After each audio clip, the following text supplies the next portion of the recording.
فرض علينا الصيام وسن علينا القيام وجعل شهر رمضان أوله رحمة وأوسطه مغفرة وآخره عتق من النار.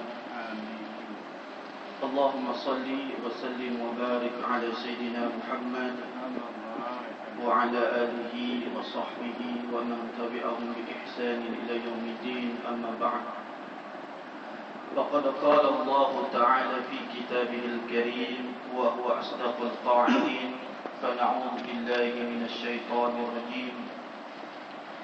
شهر رمضان الذي أنزل فيه القرآن هدى للناس وبينات من الهدى والفرقان فمن شهد منكم الشهر فليصم.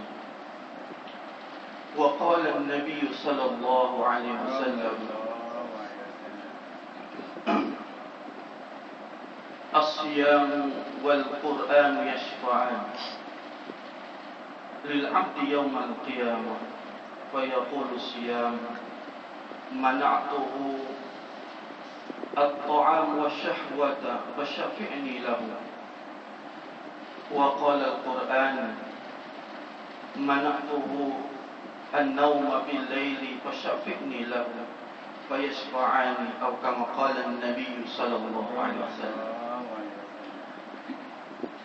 Yang berbahagia Tuan Pengurusi Surau Abu Hanifah dan juga PJK Surau, hadirin wal hadirat, muslimin wal muslimat, akramakumullah, a'azzakumullah, adkhalakumul jannah. Syukur lagi kita kepada Allah karena dalam setiap masa dan waktu kita masih lagi Allah berikan peluang dalam kehidupan kita ini untuk meningkatkan lagi usaha taqarrub kita kepada Allah Subhanahu wa taala. Lagi-lagi yang mana dalam suasana bulan Ramadan ini yang dikenal dalam bulan Al-Quran, yang mana di dalam bulan Ramadan inilah diturunkannya Al-Quran. Sebagaimana ayat yang telah pun saya bacakan tadi, Allah Subhanahu wa taala berfirman bahawa dalam bulan Ramadan inilah telah diturunkannya Al-Quran. Syahrul Ramadan alladzi unzila fihi al-Quran. Bahawa dalam bulan Ramadan ini diturunkannya Al-Quran. Untuk apa? Yaitu sebagai hudan linnas, untuk penunjuk jalan bagi manusia agar manusia tidak sesat dalam kehidupannya, agar dia tahu matlamat hidup dia. Karena setiap apa yang Allah ciptakan di dunia ini, ma khalaqtahu batila, sesungguhnya tidak sekali-sekali apa saja Allah ciptakan di dunia ini diciptakan dengan sia-sia. Kalau kita mempunyai suatu benda, contohnya kipas, Allah diciptakannya kipas ini, dijadikannya kipas ini, dibuat untuk orang ni dapat angin. Kalau solat pun dia rasa tak adalah kepanasan. Jadi setiap apapun benda di dunia ini mesti ada manfaatnya, ada matlamat dia. Untuk apa? Sedangkan Allah jadikan kita manusia ini sebaik-baiknya ciptaan, tentu ada matlamat, maksud tujuan yang besar daripada seluruh apa saja yang ada di dunia ini. Karena Allah ciptakan kita manusia adalah sebaik-baik makhluk. Walaqad khalaqnal insana ahsani taqwim. Yaitu Allah jadikan kita ni sebaik-baiknya bentuk ciptaan, yang mana malaikat sendiri Allah perintahkan untuk sujud kepada manusia. Ketika Allah ciptakan Nabi Adam, maka Allah SWT perintahkan untuk malaikat ini sujud kepada manusia.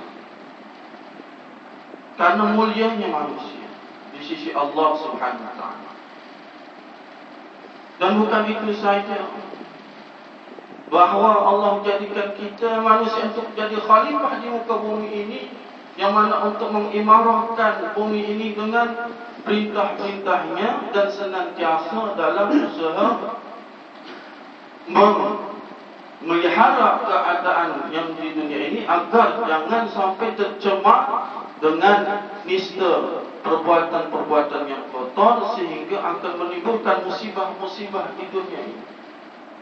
Karena apa-apa yang terjadi di dunia ini, wa ma kasabat min musibatin, apa saja yang terjadi daripada satu musibah, bima kasabat aidukum, sesungguhnya ini daripada tangan-tangan manusia itu sendiri. Maka kita perlu sedar di sini, di dalam rangka bulan Ramadan yang penuh berkat ini, bulan Al-Quran, adakah kita menjadi orang-orang yang mana menunaikan hak-hak Al-Quran sebagaimana orang-orang terdahulu yang mana mereka senantiasa usaha merenungi, menghayati, memikirkan kandungan Al-Quran sehingga mereka sibuk dalam bacaan Al-Quran di waktu malam dan tengah harinya sibuk untuk mengamalkan Al-Quran.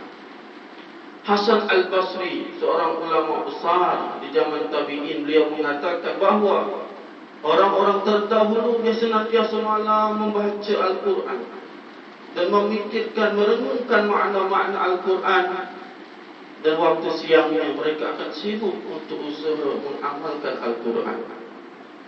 Dan kebiasaan sahabat radhiyallahu anhum apabila dia mempelajari 10 ayat daripada Al-Quran, dia usaha mempelajarinya dan mengkaji, merenungi makna dan menghayati apa saja yang dalam 10 ayat itu, dan mereka tidak akan pindah ke lain ayat sehingga ayat itu betul-betul ada dalam kehidupan mereka, wujud di dalam kehidupan mereka. Jadi Al-Quran bukan saja ada dalam luaran, hanya dalam bacaan. Yang kita fikirkan bagaimana Al-Quran itu menjadi pedoman hidup dan ada di dalam kehidupan kita. Sehingga janji-janji yang ada di dalam Al-Quran akan ada di dalam kehidupan kita. Sebagaimana sahabat-sahabat yang berperang yang waktu pedang ada Ashabul Badar, sahabat-sahabat yang mengikuti perang Badar terjadi pada bulan Ramadan. Ini diceritakan di dalam Al-Quran untuk menunjukkan tanda-tanda kebesaran Allah agar kita merenungi, menghayati betapa sahabat-sahabat ini orang-orang yang betul mempunyai hubungan ta'alluq yang dekat kepada Allah, sehingga jumlah yang sedikit Allah SWT tolong mereka. Hanya 313 orang melawan ribuan orang-orang kafir Quraisy pada saat itu, dan itu pun terjadi pada bulan Ramadan. Wa ma ramaita id ramaita walakinallaha, bukan kamu yang melempar, yang membalik, tetapi sebenarnya kamilah yang melempar. Ketika sahabat-sahabat tidak ada persediaan untuk berperang, yang ada hanya beberapa senjata, tombak, pedang pun ada yang dikatakan pedang yang tumpul, patah. Dan kebanyakan mereka memakai pelepah-pelepah kurma saja. Batang-batang kurma dijadikan perang pada saat itu. Tetapi subhanallah, sahabat-sahabat melihat belum lagi dihayunkan pedang itu, dah terputus kepala-kepala orang-orang kafir Quraisy. Ini tanda bahawa orang Islam itu dia mulia, dia ada kehebatan. Dia orang Islam tu, dia macam singa yang mempunyai taring dia. Apabila orang Islam itu sendiri, dia ada hakikatnya dalam Islam tu, dia ada amal dalam Islam itu sendiri. Al-Quran wujud dalam kehidupan mereka. Maka sahabat Sayyidina Umar dia mengatakan, nahnu qaumun a'azzallahu bil Islam, kami satu kaum yang Allah muliakan dengan Islam. Wa man talaba al-izzata bighairi Allah, kalau sekiranya kami mencari kemuliaan selain daripada Islam, maka Allah akan menghinakan kami. Jadi kekuatan orang Islam sendiri ialah dia sejauh mana dia mengamalkan perintah-perintah Allah dalam kehidupannya. Sehingga bukan itu saja, ya. Waktu di Fathul Makkah, ya, inna fatahna laka fathan mubina, diceritakan juga macam mana cerita Fathul Makkah, kemenangan orang-orang Islam di Fathul Makkah. Ini pun terjadi pada bulan Ramadan. Masya Allah. Jadi kalau seorang itu mengambil Al-Quran dengan sebenar-benar dalam kehidupan dia, dia jadikan Al-Quran di ke depan, dia baca, dia fikir, dia renung, dia amalkan, maka Al-Quran akan membawa dia ke surga. Sebagaimana Nabi bersabda, Al-Quran syafi'un musyafa', bahawa Al-Quran ini akan menjadi syafaat bagi orang yang membaca.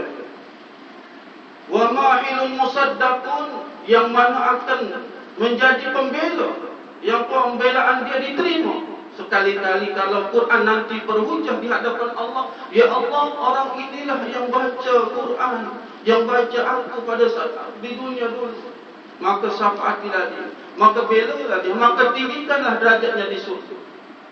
Dan dikatakan oleh ulama bahawa orang di surga nanti, dia punya surga tu tingkat-tingkat. Dia punya surga tu, dia punya ada tahap-tahap dia. Kalau orang yang di atas, dia boleh tengok melawat orang di bawah. Tapi yang di bawah dia tak boleh tengok yang di atas. Dia tak boleh tengok yang di atas. Dan ulama ahli Quran dia mengatakan sebagaimana hadis Nabi, Iqra' wa rattil wartaqi. Ini mempunyai maksud kamu baca Al-Quran dan kamu akan mendapatkan tahap sejauh mana kamu baca, di situlah tempat kamu di surga nanti. Jadi apabila seorang tu bacaan Quran dia tiap hari cuma dalam satu surah, dia beza dengan orang yang punya bacaan tiap hari satu juzuk, derajat surga. Macam mana kesungguhan sahabat-sahabat dahulu dalam membaca Al-Quran, sampai Sayyidina Umar balik ke rumah saja lepas Isyak, sampai rumah daripada Isyak sampai subuh berdiri solat, baca Quran, tuan-tuan. Sayyidina Umar. Ini yang menggegarkan bumi pada saat itu. Rom, Parsi pun jatuh di telapak kaki sahabat karena mempunyai pemimpin yang sedemikian. Bukan itu saja, Sayyidina Utsman radhiyallahu anhu balik rumah solat witir satu rakaat, tuan-tuan, boleh khatam Quran. Solat witir satu rakaat boleh khatam Quran, tuan-tuan. Sayyidina Utsman radhiyallahu anhu, seorang sahabat yang mana mempunyai kelembutan dalam memimpin, yang mempunyai semangat dalam perjuangan, mengorbankan harta dia banyak dalam perjuangan Islam.